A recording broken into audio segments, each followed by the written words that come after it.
This is the last in the series. This is, are you ready for what comes next? What does come next? Great question, right? And then the fancy 25-cent words here are eschatological fulfillment in Christ. Wow, okay, that's a big word. So let's begin as always with a prayer. In the name of the Father, the Son, and the Holy Spirit. Amen. Our Father, who art in heaven, hallowed be thy name. Thy kingdom come, thy will be done, on earth as it is in heaven. Give us this day our daily bread, and forgive us our trespasses, as we forgive those who trespass against us. And lead us not into temptation, but deliver us from evil. Amen.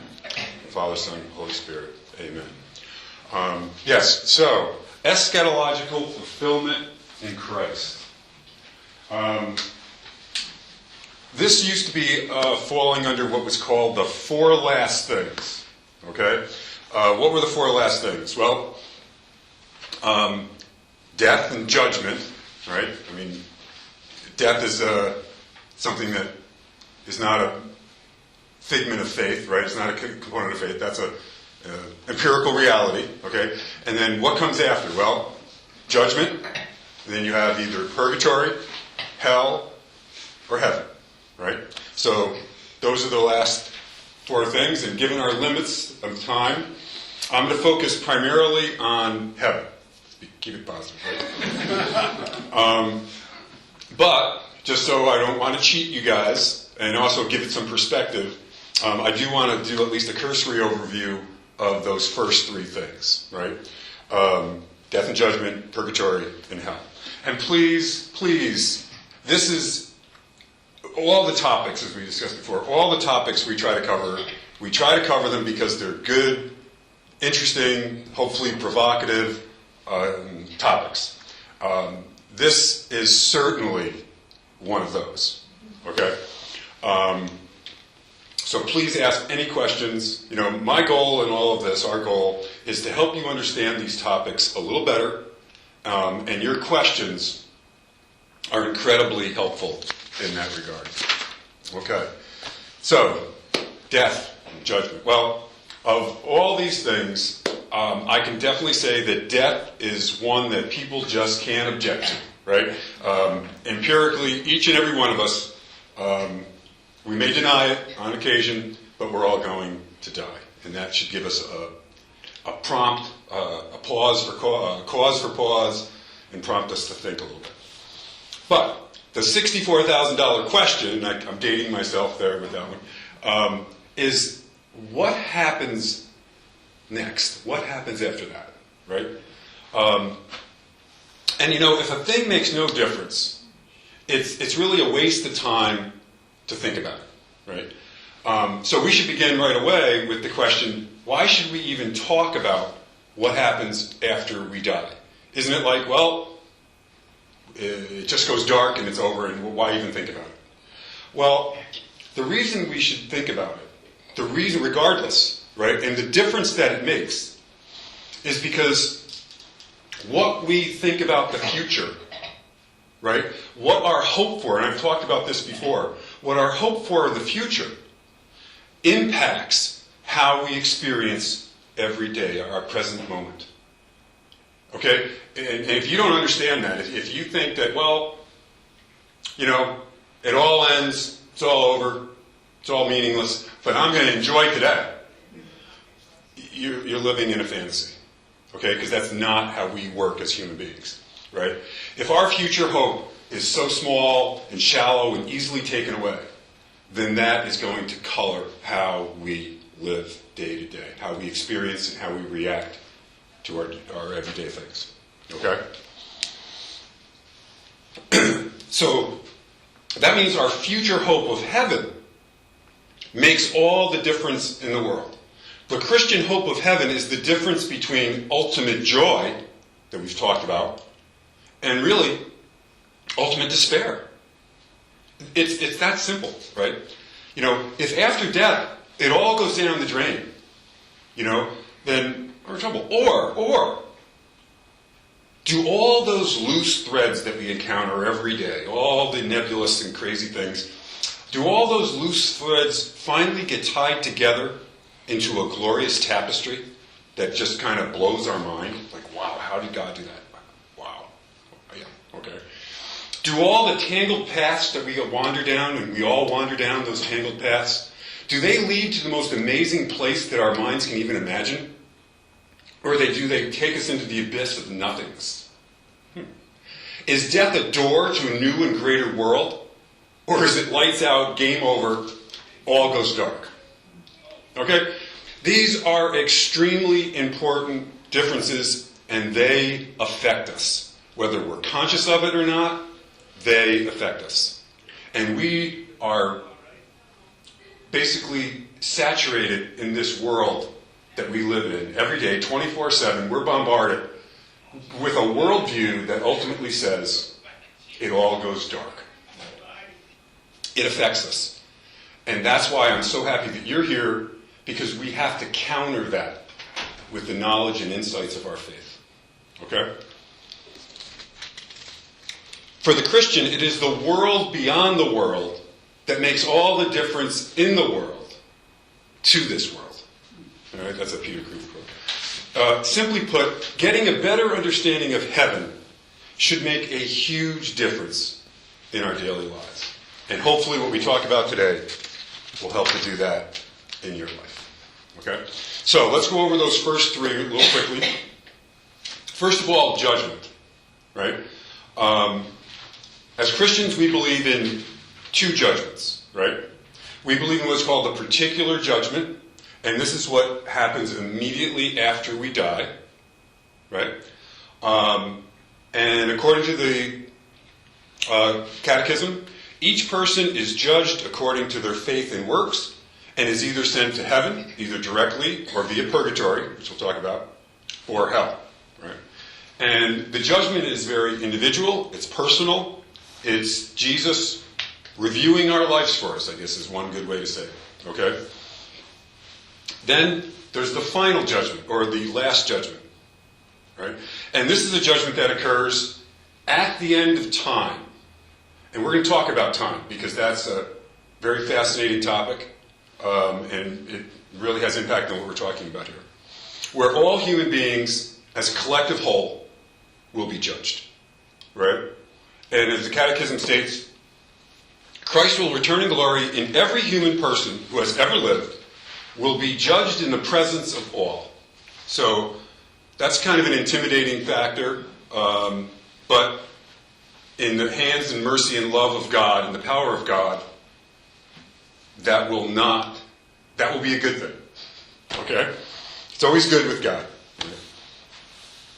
And this judgment will reveal very important concepts: God's justice and His mercy. And those are always, we're always trying to resolve those things, right? How can God be both just, purely, truly, ultimately just, and infinite mercy? How do those things go together? We as human beings should see a conflict there. Because from our limited perspective, there is a conflict between God's justice and His mercy. And that's because we're too small to see God's answer to that. Okay? But we'll talk a little about that. Okay, so judgment first. Second, purgatory. Purgatory is kind of a distinctive Catholic teaching, right? And we believe that in that final judgment where God determines things for us, those who die in God's grace and friendship but have not attained a certain level of sanctity in this life. Right? So it's not like you are totally choosing away from God, but yet you're not reaching that kind of level of sanctity that we're meant to attain in this life. Right? And in my opinion, it's just my opinion, I want to distinctly say when I'm saying my opinion as opposed to teaching the church. In my opinion, I'm speaking for myself personally, I see a large volume of people falling into that category. But once again, that's just my humble opinion, worth twice what you're paying for it. So just keep that in mind. But it just makes sense to me, because I know that in my life experiences, I'm certainly not attaining the sanctity that I desire and believe God desires for my life. And that's that confident humility that we want to strive for. That seems like it's a paradox, but a confident humility. Because if you have too much confidence, what's that called? That's spiritual pride. That's trouble, right? Too much, quote-unquote, humility, and the humility in that limited sense, I don't think I can do it. No, God wants us to be confident and humble together, right? Justice and mercy coming together. Wow, this is interesting. The power of God can make these things happen. Yes? You talked about the two judgments. Yes. The judgment when you die. Yes. And is that when God decides whether you should go to purgatory, or you're saying it's yes. after it becomes That would be all part of that package, if you will. Yep. Because that's an individual thing. That's the individual judgment, if you will, is at that time. So if you go to purgatory then. Yep. That's perfect, because that's the next topic here. Yep. Yes. Then there's the final judgment. Correct. Assume you're removed from purgatory by that time. Yep. That gets into the whole time concept, which is How does fascinating. God's judgment be anything other than you stay in heaven? Right. So basically, at the particular judgment, you know your destination, if you will, right? So even though you're in purgatory, which is often made out to be full of pain and suffering, I think that's... I prefer, from my personal take on things, to see that as a personal trainer, right? I'm a sports guy. So it's like having a personal trainer in holiness. And just as a personal trainer, or a PT, right? My wife's a PT, pain and torture, right? PT. But why? It's for your good. And if you go to PT and you know that, yeah, these exercises are going to hurt, but they hurt for a good reason, that's completely different than hurting for a punitive, sadistic reason, right? So if you see it in those terms, it's like when I go to the gym now, and particularly now that I'm not 20 years old anymore, I hurt a bit, but it's a good hurt. And I look forward to hurting because I know that it's helping. Does that make sense?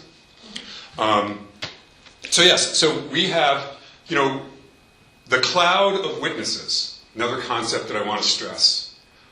That means that people who have died and passed on from this world are still connected to us. They are more alive than we are. It's not the other way around, right? We often think they're less alive than we are. That somehow this is the height of living. No, that's not true. And that's not just my opinion. I can rest sure on church teaching on that. This is not the height. This is not the top, the pinnacle of life. No. Thank God, right? But that cloud of witnesses, because we're going to talk about hell, we're going to talk about heaven, and this whole idea of time after we die, right? That's a fascinating concept, and I want to touch on that. So the church says that we can offer prayers for those in purgatory, and we can ask for prayers because there's a mutual support. There's an actual relationship with those who have passed. It's not just memories. Memories are good. They can be very sentimental, very helpful in many ways. Great. But there's more to it than that. There's a spiritual, ongoing, active relationship from a Christian perspective. And that's so important to realize. Yes? I can ask, what is the view on kind of prehistoric man, or men that lived before the Judeo-Christian influence? Think of like Sure. Spartans. There's no shortage of those. Yep. Spartans, discarding kind of infants that were defective, or tribes practicing human sacrifice, or even the cavemen hunting the woolly mammoth. How do we There you go. conceptualize the judgment for them when they had no knowledge of Well- any of what we think of the criterion, right? They had Well, that's a great no question. revelation. Yep. Right? They were in a culture that said these things were goods. Yeah, and you don't have to go to prehistoric times to find people like that. Right? And the Second Vatican Council addressed that very well. And, basically, they would expound from what St. Paul said in terms of those who are guided by the lights that God has given them. Right? Because we have to realize that it doesn't have to be an explicit revelation for people to be saved. What is true, what is good, and what is beautiful is God, right? And to the extent that people who are not well informed follow those lights, they can be saved by the mercy of God. And that's where that infinite mercy comes in versus justice. What form of justice? Justice is a complicated word. God knows today we talk about a lot of different types of justice. Justice is a complicated concept. Focus on the mercy. Because as I always say, I don't want justice, my version of justice, from God. I want His mercy. And that's what I focus on. But it's a great question, and the Catholic Church holds out hope for all to be saved, regardless of whether they have explicitly been exposed to the revelation of Jesus Christ and God of the Bible. Okay? And so that's a very positive and a very hopeful teaching. Okay? And on that hopeful note, let's talk about hell. Okay? The Catechism says that hell is a state of eternal separation from God. Tough stuff, right? Reserved for those who freely and knowingly reject God's love and grace. It is a consequence of a free choice, where individuals choose to live apart from God. Very important, right? In a very real sense, we impose this destiny on ourselves. Sometimes that can conflict with some of the notions that we have, because unfortunately sometimes we have this perception of God as someone who's like that drill instructor type who's just waiting for you to step out of line or for your belt buckle not to be perfectly polished. And then He's going to nail you. That is not the God that Jesus Christ revealed. Just read the Gospels. Don't take my word for it. Take our Lord's word for it. Read the Gospels. Jesus constantly told us of a Father who He wasn't out to nail us. He was out to help us. To be there, understanding our weaknesses, and there to help us. Okay? So, hell is real. Hell is possible. Hell is ultimately our choice. Yes? I've often thought, too, that there were certain circumstances where hell was right on earth. Oh. I would have... Heaven and earth, heaven and hell are not just out there. Heaven and hell, and you're right, hell, there's plenty of people who have given great evidence to hell on earth. But the other side of that is that there's heaven and earth too. Heaven doesn't start there. Heaven starts with grace and love here. Right? St. Therese of Lisieux, she always talked about heaven starts here. And that is a very encouraging thought. But you're right. Hell starts here as well. Because that's who we are, right? We are creatures who have been given the great honor of having free will, and therefore we can create, and this is a great quote from Milton, we can turn heaven into hell, but we can also turn hell into heaven. That's a lot of responsibility, right? And that's our great glory, okay? But with it comes a great responsibility and consequences. Today, we don't like to hear about responsibility and consequences, but they're real, right? So, very cursory overview. Any questions on judgment, purgatory, hell? Anything? I'm a movie buff, and I don't know if any of you have seen the movie Groundhog's Day. Oh, yeah. Okay? I see that as a very, very philosophical and religious movie. It really, if you look at it from the perspective of the character that Bill Murray plays, is in purgatory. It gives you a whole different insight. And if you look at it from that perspective, I think they did a wonderful job of presenting, whether they were conscious of it or not, or what level of consciousness they were, of the Catholic idea of purgatory. So I offer that as a tidbit from a movie buff. I do a lot of sports analogies, I do movie things, so that's all I'm doing. All right. So, heaven, our big topic. And it was great if you attended Mass just recently or sometime this weekend. The post-resurrectional experiences of Jesus. Fascinating stuff. Really fascinating stuff, right? Endless thoughts there, and so keep that in the back of your mind as we're talking about heaven. Okay, so the Catechism. I always like to quote the Catechism. Heaven is described in the Catechism as the ultimate fulfillment of the deepest human longings, right? Where those who have died in a state of grace, which is kind of an interesting term, state of grace, and have been properly purified, if you will, properly holy, made holy in their life, having become saints, right? The Catholic Church canonizes people. What are they really saying? They're saying that this person has achieved a certain level of sanctity and holiness. That we're putting our stamp on it and saying, these people are in heaven. Right? And they're great examples. The saints, they're great hope. Like, wow, they made it. Maybe I can too. Right? And how did they make it? Oh, wow, a lot of different ways. Who am I more like? What's my life taking shape? Let's pick out a saint. That's a great thing.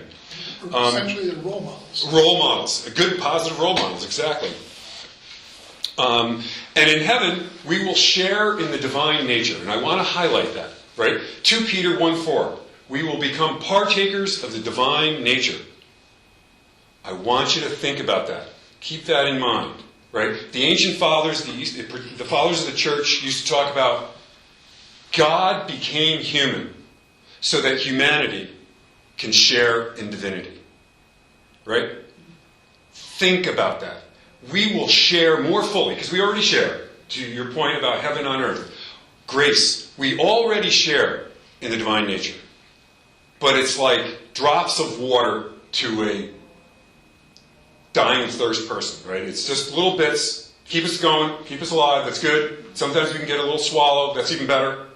But it's not until we attain heaven, glorified human nature, that we get fully hydrated, if you will. Okay? And that's where we share in God's inner life. So then I think it pays us to think about, what's God's life like? What is God? What exactly are we going to share in? We're not going to become God. Let's be clear. We're not going to become God, but we are going to share in His life by His grace. Right? So we're not doing it on our own. That's the Satan thing. Nope. No. But we are going to share in His divine life. And what does that mean?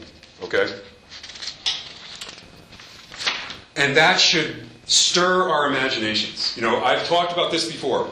If you want to have an adult Christian faith, an adult Catholic Christian faith, you need to develop a sacred imagination. Right? We talked about that. That is so important because God is beyond the ordinary. You have to be able to imagine things and using, not just off into no man's land, but to use the revelation of God to give that food to our imagination so that we can see things beyond. Right? To be able to look beyond the ordinary. Because that's where God is. Okay? So what will heaven be like? Great question. What will heaven be like?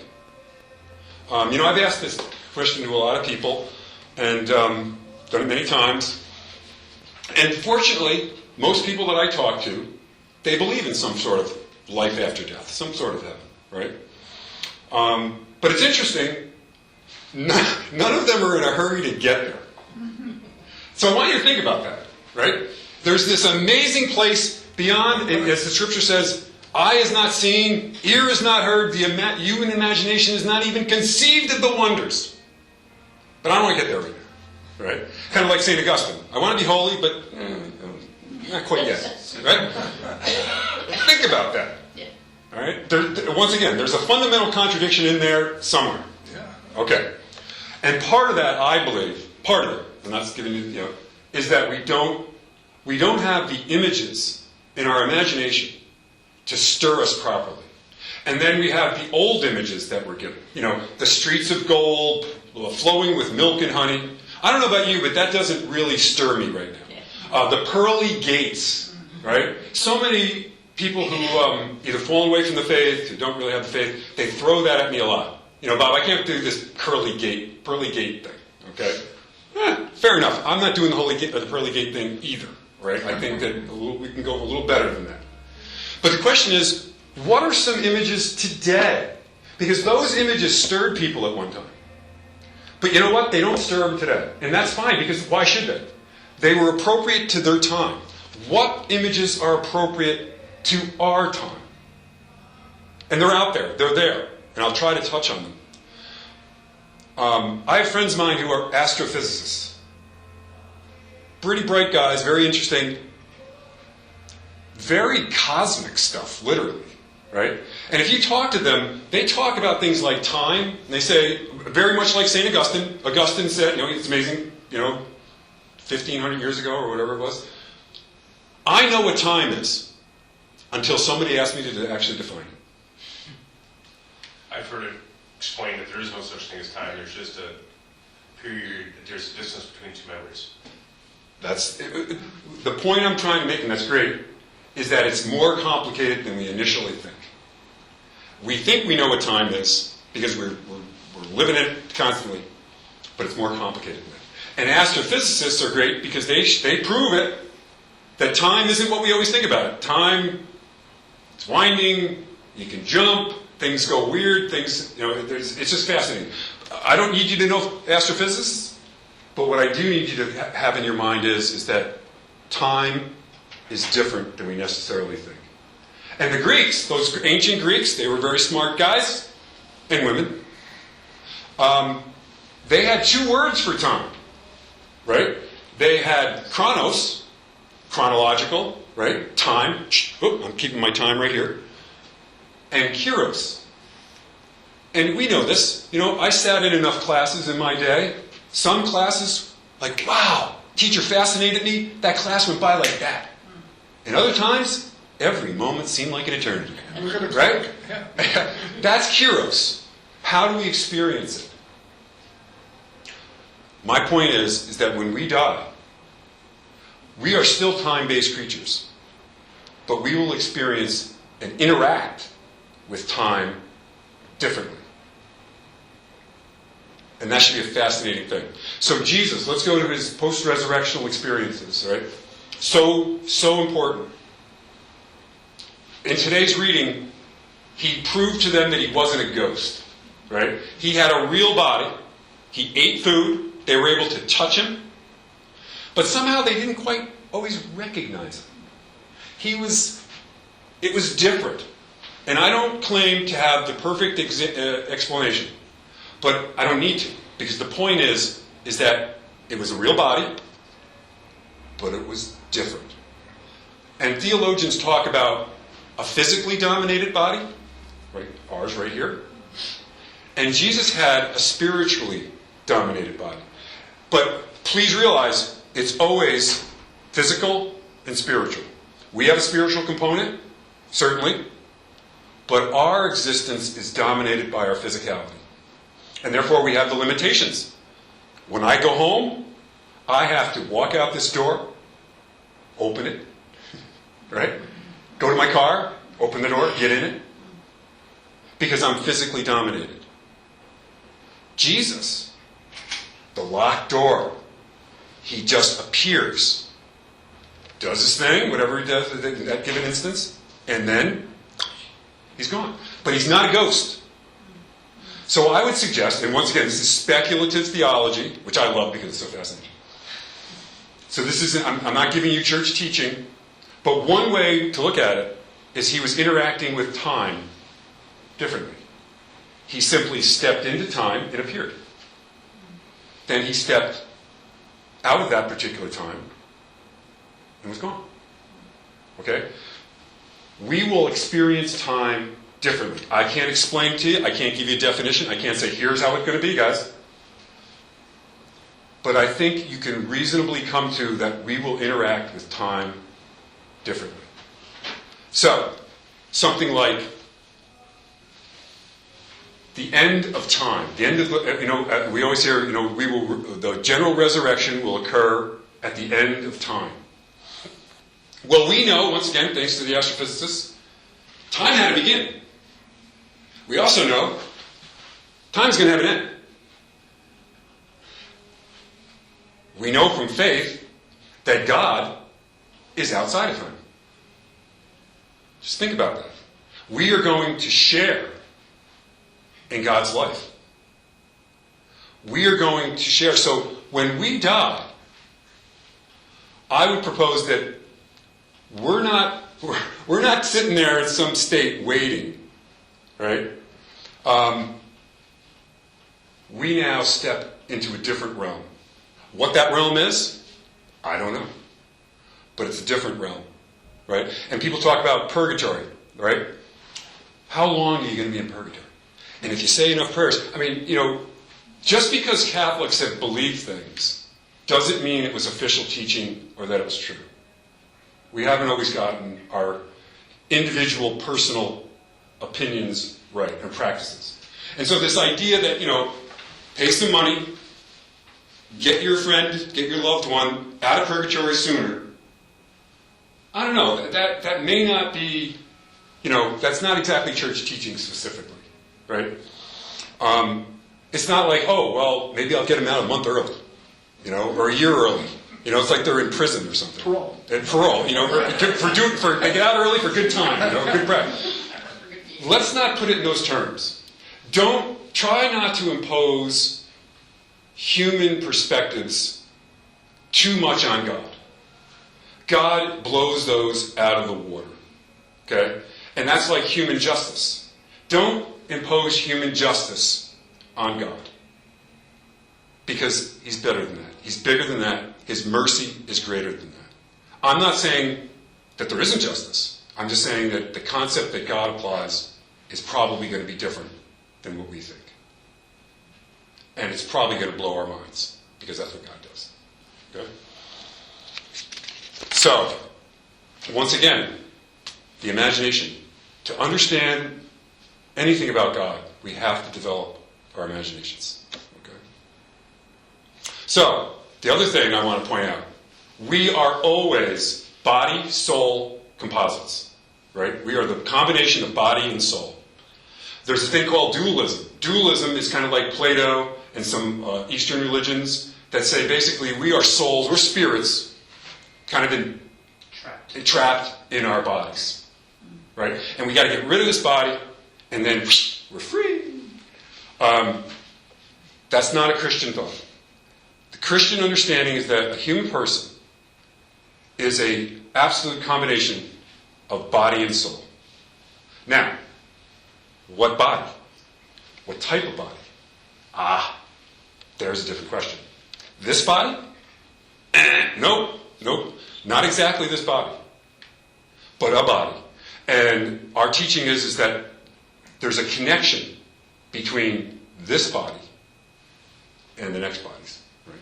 And who says there's only one more body? Maybe after we die, we get a certain kind of body. And then, at some later point, we get the ultimate body. I don't know. There's no official teaching on that, right? Because this is very speculative. And I find that fascinating. Because that means that we can use our imaginations. With the food of with the input of revelation, it's not like we're creating this all on our own, but with that input from revelation, to use our imaginations to stir us and others to actually want to go to heaven, to actually be excited about what's coming next.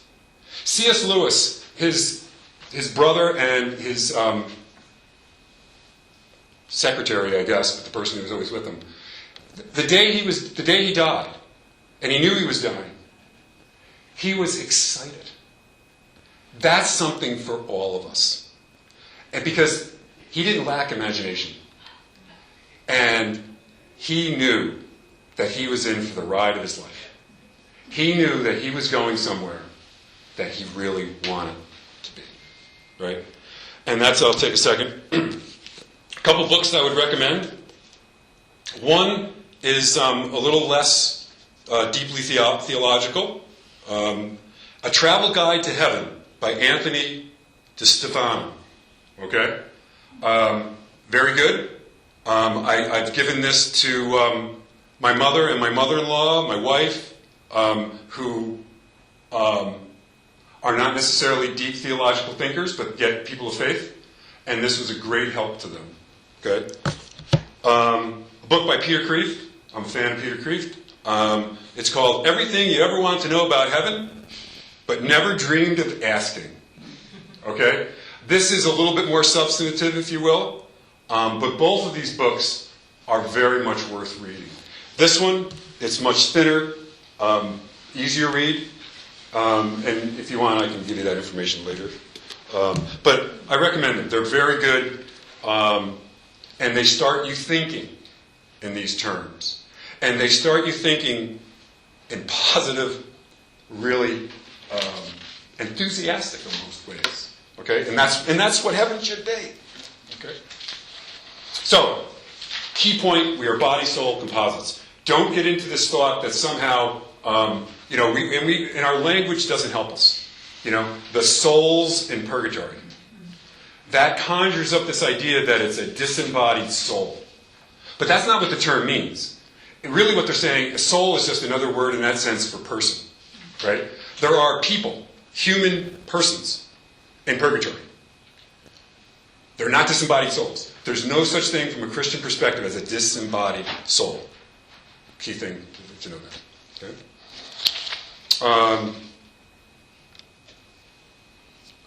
Some typical modern outlooks on heaven. It's boring. It's going to be boring. Why? Because that's the way sometimes it's described. You're going to be floating on a cloud, looking at God.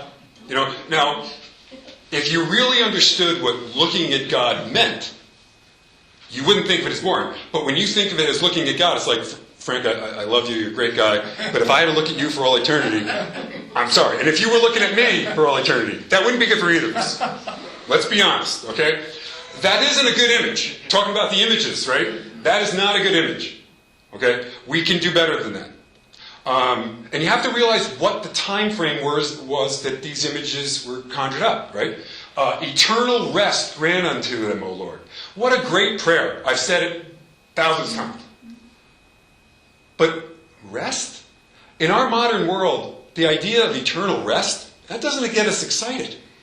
Please realize. But if you were doing hard labor for 18 hours a day, let's say, 7 days a week, rest would not seem like a bad idea. That would be pretty inviting, right?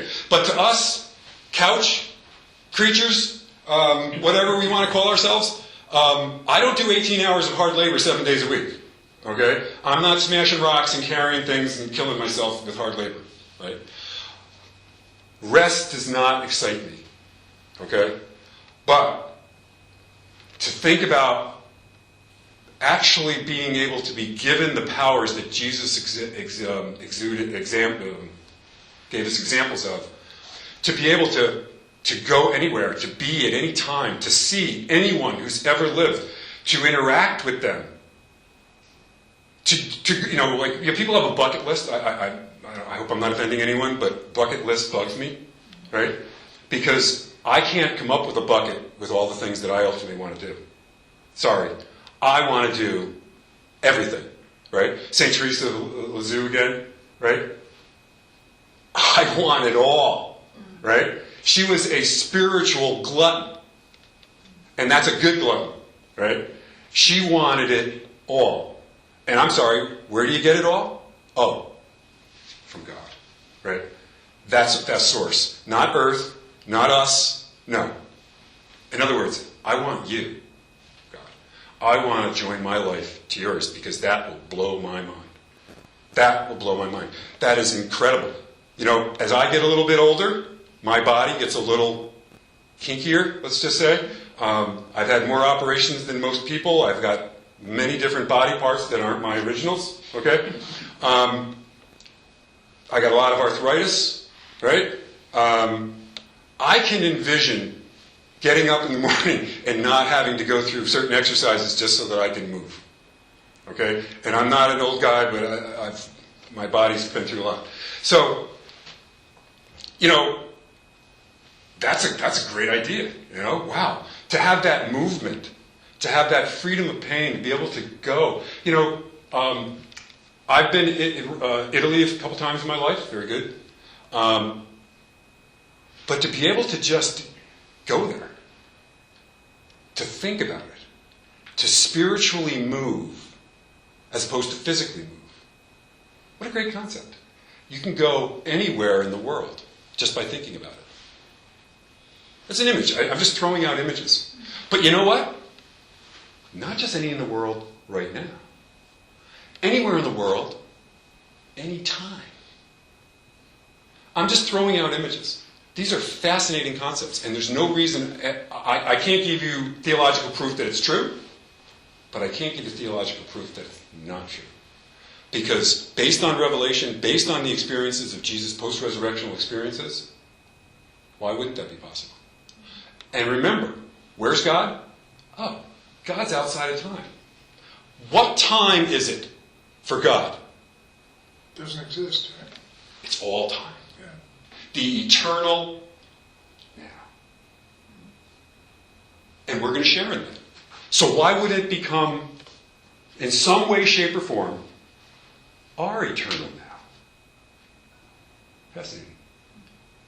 It's something to think about. I'm not giving you this as defined doctrine. I want to highlight that. But it's all speculative theology.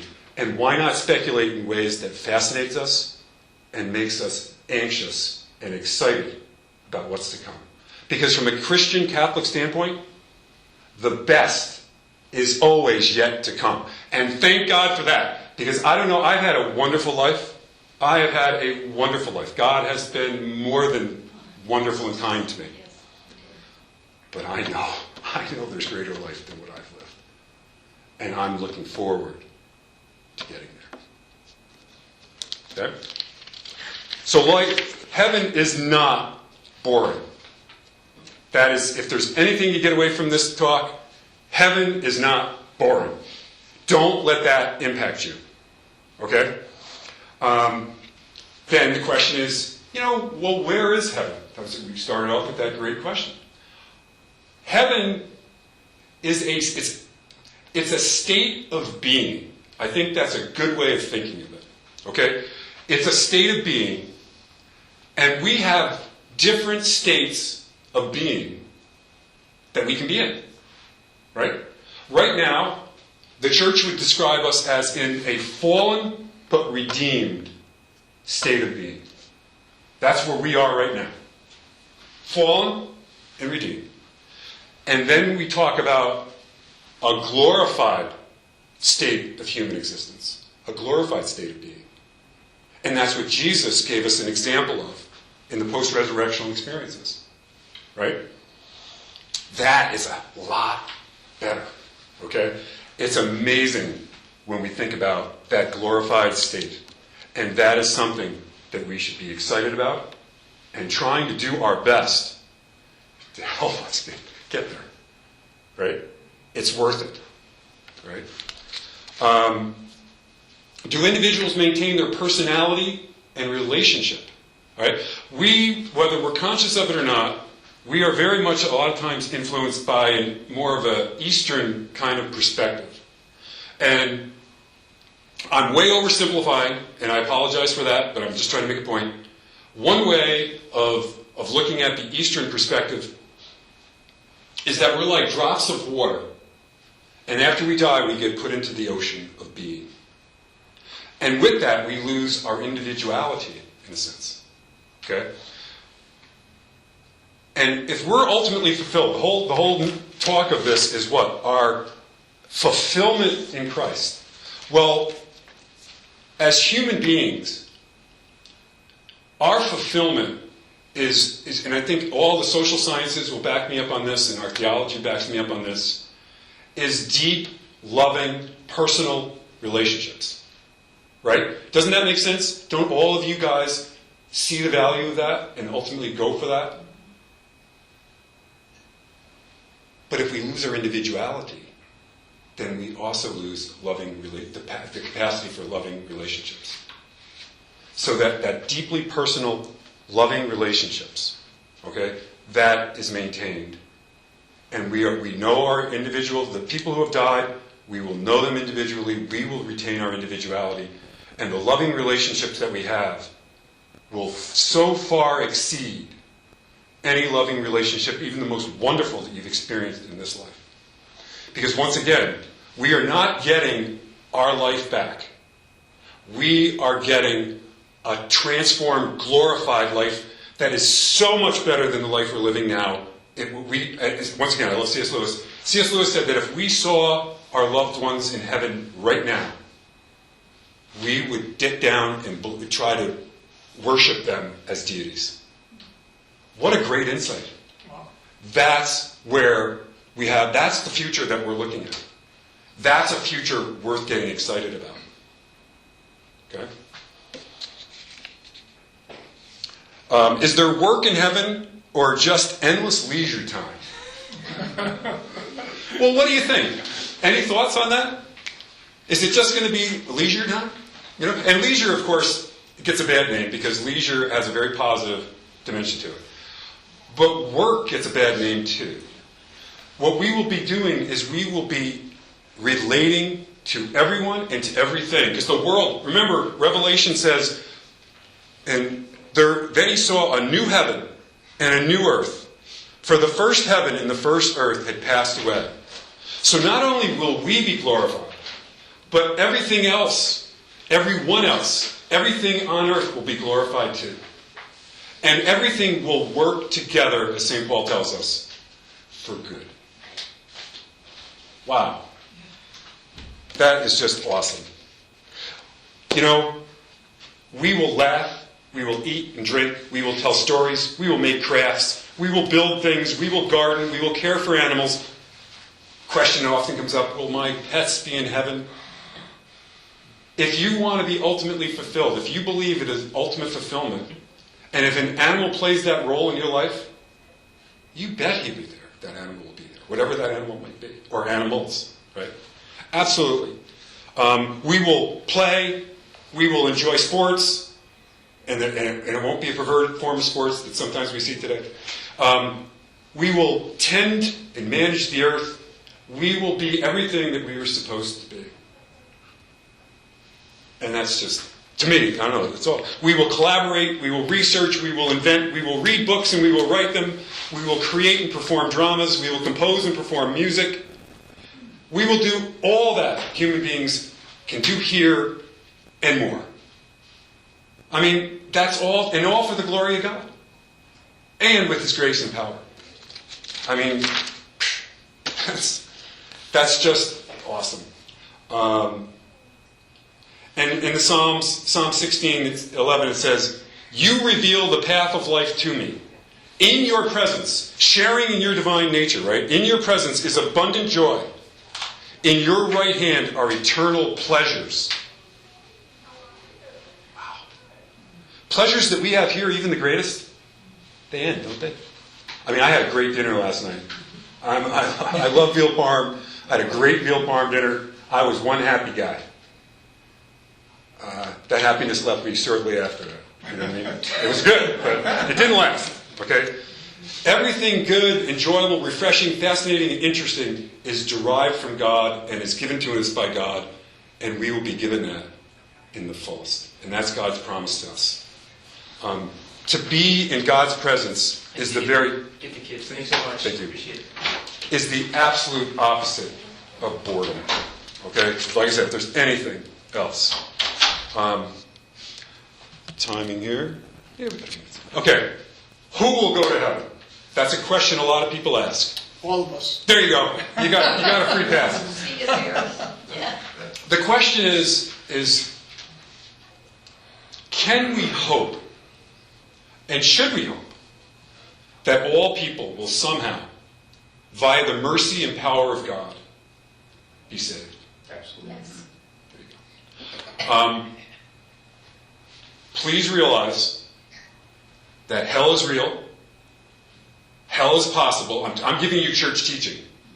This is not just Bob Martino talking, thank God, because you don't want to hear me talking. The church has never, we talk about canonized saints. Canonized saints the church has spoken. The church has given us absolute confidence that these people are in heaven. So we know there's a population in heaven. And if you look at the history of the church teaching, there were times early on when some of the early theologians thought that the majority of people will go to hell. Right? And it's kind of ebbed and flowed, but the church has never defined that one person, no one person is in hell. I mean, think about it. Judas. Boy, some tough words there about Judas. Oh, yeah. I think you can make a pretty good argument that if there's a hell and if there's people in it, Judas might be one of them. Okay? People always bring up our good friend Adolf, right? Hitler is always a good candidate. There's no shortage of candidates. Okay? Whomever, right? No shortage. But the church has never defined that a person, any particular person, is in hell. That gives us, in my opinion, it gives us hope. Now, universalism, right, has also never been taught. In other words, yep, we're all getting in, don't worry about it. Nope. Not a church teaching. Okay? So it's not an article of faith that we're all getting to heaven. But I would argue that is an article of hope. And please realize there's a difference between those two things. I'm not saying, yep, don't worry about it, guys, we're all in. No. But what I am saying is that just as I have hope that I'm getting to heaven, I do not have, St. Paul said, I can preach with the best of them, and I got to be careful because I may not end up in heaven. So it would be spiritual pride for me to sit there and say, yeah, I'm in. But I kind of hope that you guys would be too. No. I have hope that I'm going to go to heaven, and I'm trying to do everything I can to help that happen. Okay? But I know that it's God's grace. Not me. It's God's grace. So I also have hope that each of you will experience the wonders that we've talked about today. And I hope that what we've talked about has given you at least a little bit more enthusiasm for getting there. Fantastic. Okay? So thank you all, and hopefully what we've talked about today will help you on your journey. Right? The travel guide. Hopefully we've given you some travel guide help to get to heaven. Travel guide to heaven, is that what it is? Yes, it is. Yeah, you can come up and you can I'll take a take look. a picture of this. Absolutely. And thank you all. We hope to see. Now, this is the end of this series. And next week we will begin our new series in basically fundamental teaching, apologetics. It's basically kind of like, here are the basic, we're going to go through the basic teachings in an isolated form.